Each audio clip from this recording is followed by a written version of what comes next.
सोमवती अमावस्या की पौराणिक एवं प्रचलित कथा। एक गरीब ब्राह्मण परिवार था। उस परिवार में पति पत्नी के अलावा एक पुत्री भी थी। वह पुत्री धीरे धीरे बड़ी होने लगी।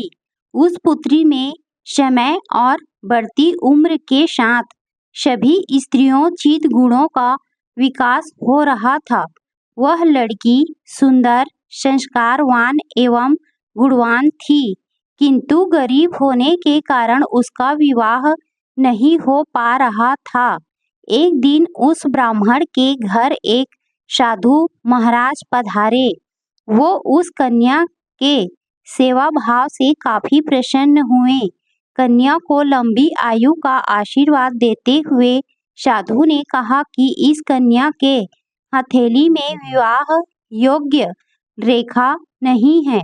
तब ब्राह्मण दंपति ने साधु से उपाय पूछा कि कन्या ऐसा क्या करे कि उसके हाथ में विवाह योग बन जाए।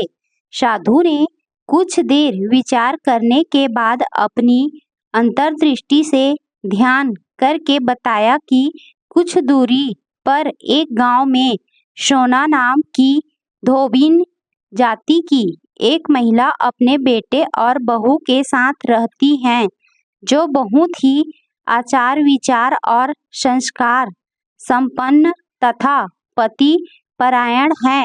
यदि यह कन्या उसकी सेवा करे और वह महिला इसकी शादी में अपने मांग का सिंदूर लगा दे, उसके बाद इस कन्या का विवाह हो तो इस कन्या का वैधत्व योग मिट सकता है। साधु ने यह भी बताया कि वह महिला कहीं आती जाती नहीं है। यह बात सुनकर ब्राह्मणी ने अपनी बेटी से धोबिन की सेवा करने की बात कही। अगले दिन कन्या प्रातः काल ही उठकर सोना धोबिन के घर जाकर साफ सफाई और अन्य सारे करके अपने घर वापस आ जाती।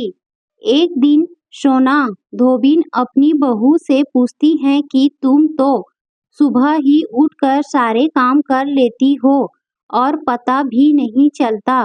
बहू ने कहा, माँ जी, मैंने तो सोचा कि आप ही सुबह उठकर सारे काम खुद ही खत्म कर लेती हैं। मैं तो देर से उठती हूँ। इस पर दोनों सास बहू निगरानी करने लगी कि कौन है जो सुबह ही घर का सारा काम करके चला जाता है। कई दिनों के बाद धोबिन ने देखा कि एक कन्या मुंह अंधेरे घर में आती है और सारे काम करने के बाद चली जाती है। जब वह जाने लगी तो सोना धोबिन उसके पैरों पर गिर पड़ी। पूछने लगी कि आप कौन हैं और इस तरह छुप कर मेरे घर की चाकरी क्यों करती हैं। तब कन्या ने साधु द्वारा कही गई सारी बात बताई। सोना धोबिन पति परायण थी, उसमें तेज था, वह तैयार हो गई। सोना धोबिन के पति थोड़ा अस्वस्थ थे। उसने अपनी बहू से अपने लौट आने तक घर पर ही रहने को कहा। सोना धोबी ने जैसे ही अपने मांग का सिंदूर उस कन्या की मांग में लगाया, उसका पति मर गया। उसे इस बात का पता चल गया। वह घर से निरांजल ही चली थी, यह सोचकर कि रास्ते में कहीं पीपल का पेड़ मिलेगा तो उसे भंवरी देकर और उसकी परिक्रमा करके ही जल ग्रहण करेंगे। उस दिन सोमवती अमावस्या थी। ब्राह्मण के घर मिले पुए पकवान की जगह उसने ईंट के टुकड़ों से 108 बार भंवरी देकर 108 बार पीपल के पेड़ की परिक्रमा की और उसके बाद जल ग्रहण किया। ऐसा करते ही उसके पति के मुर्दा शरीर में वापस जान आ गई। धोबिन का पति वापस जीवित हो उठा। इसीलिए सोमवती अमावस्या के दिन से शुरू करके जो व्यक्ति हर अमावस्या के दिन भंवरी देता है, उसके सुख और सौभाग्य में वृद्धि होती है।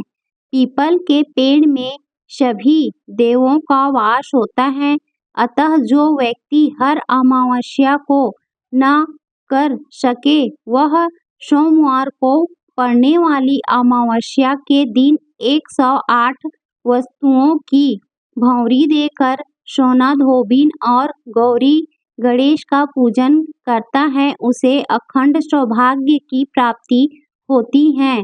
ऐसी प्रचलित परंपरा है कि पहली सोमवती अमावस्या के दिन धान, पान, हल्दी, सिंदूर और सुपारी की भौंरी दी जाती है।